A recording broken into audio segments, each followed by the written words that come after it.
নির্বাচনী ইশতেহার বাস্তবায়নে নতুন যুদ্ধ শুরু, বললেন প্রধানমন্ত্রী। বিএনপি অঙ্গ ও সহযোগী সংগঠনগুলোর নেতাদের সাথে মতবিনিময়ে তাদের সহযোগিতা কামনা। বিএনপি অঙ্গ ও সহযোগী সংগঠনগুলোর নেতাদের সাথে প্রধানমন্ত্রী ও বিএনপি চেয়ারম্যান তারেক রহমানের মতবিনিময় সভাকে ঘিরে ব্যাপক উচ্ছ্বাস নেতাকর্মীদের মাঝে। বিশেষ চাহিদা সম্পন্ন তরুণ ওয়াকিমুল ইসলামের বানানো স্মার্ট কারে চড়ে তাকে উৎসাহ দিলেন প্রধানমন্ত্রী তারেক রহমান। সৃজনশীল কাজে সহযোগিতার আশ্বাস। চিকিৎসার জন্য যুক্তরাজ্য গেলেন রাষ্ট্রপতি মোহাম্মদ শাহাবুদ্দিন। যাত্রা শুরু করেন সকাল 8:45 বিমান বাংলাদেশ এয়ারলাইন্সের ফ্লাইট যোগে। পশ্চিমবঙ্গে বিজেপি শাসনের সূচনা, মুখ্যমন্ত্রী হিসেবে শপথ নিলেন শুভেন্দু অধিকারী। পিঠ চাপড়ে দিলেন প্রধানমন্ত্রী নরেন্দ্র মোদী।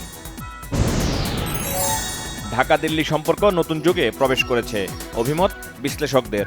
অভিন্ন নদীর পানি চুক্তির ক্ষেত্রে ইতিবাচক হলেও সীমান্তে পুষেনের মতো ঘটনা বৃদ্ধির শঙ্কা। ব্রাউনবাড়িয়ার কসবা সীমান্তে ভারতীয় সীমান্তরক্ষী বাহিনী বিএসএফের গুলিতে কলেজ ছাত্রসহ 2 জন নিহত। ভারতের প্রতি সব দল ও ধর্মের মানুষের নিরাপত্তা নিশ্চিতের আহ্বান জামায়াতের আমির ডক্টর শফিকুর রহমানের। গাজীপুরের কাপাসিয়ায় ভয়ঙ্কর নৃশংসতা, স্ত্রী, সন্তান ও শ্যালক সহ একই পরিবারের 5 জনকে গলা কেটে হত্যা। 24 ঘন্টায় হাম ও উপসর্গে আরও 9 জনের মৃত্যু, নতুন আক্রান্ত 1435 জন, জানিয়েছে স্বাস্থ্য অধিদপ্তর। যুক্তরাষ্ট্রে নৃশংস হত্যাকাণ্ডের শিকার ইউনিভার্সিটি অব সাউথ ফ্লোরিডার পিএইচডি শিক্ষার্থী নাহিদা সুলতানা বৃষ্টির লাশ মাদারীপুরের চরগোবিন্দপুরে দাফন। দেশের বন্ধ হয়ে যাওয়া কারখানাগুলো ফের সচল করতে কাজ করছে সরকার, বলেছেন বাণিজ্যমন্ত্রী খন্দকার আব্দুল মুক্তাদির।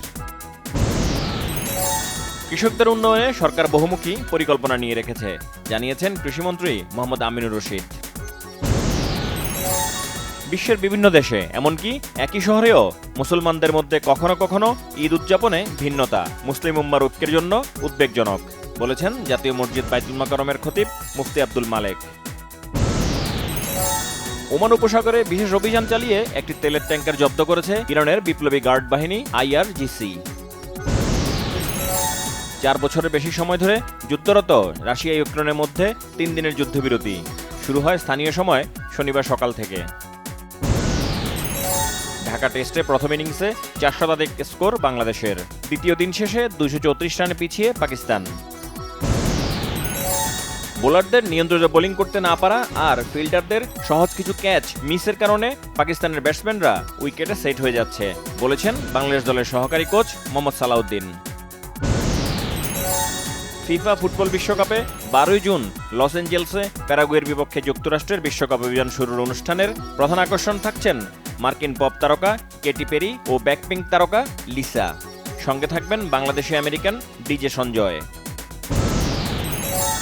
1984 সালের লোকসভা নির্বাচনে উত্তরপ্রদেশের কংগ্রেস প্রার্থী হয়ে রেকর্ড ব্যবধানে জয় পান অমিতাভ বচ্চন। 1987 সালে ভারত কাঁপানো বোফোর্স কেলেঙ্কারিতে তার নাম জড়ালে পদত্যাগ করেন লোকসভা সদস্যপদ থেকে।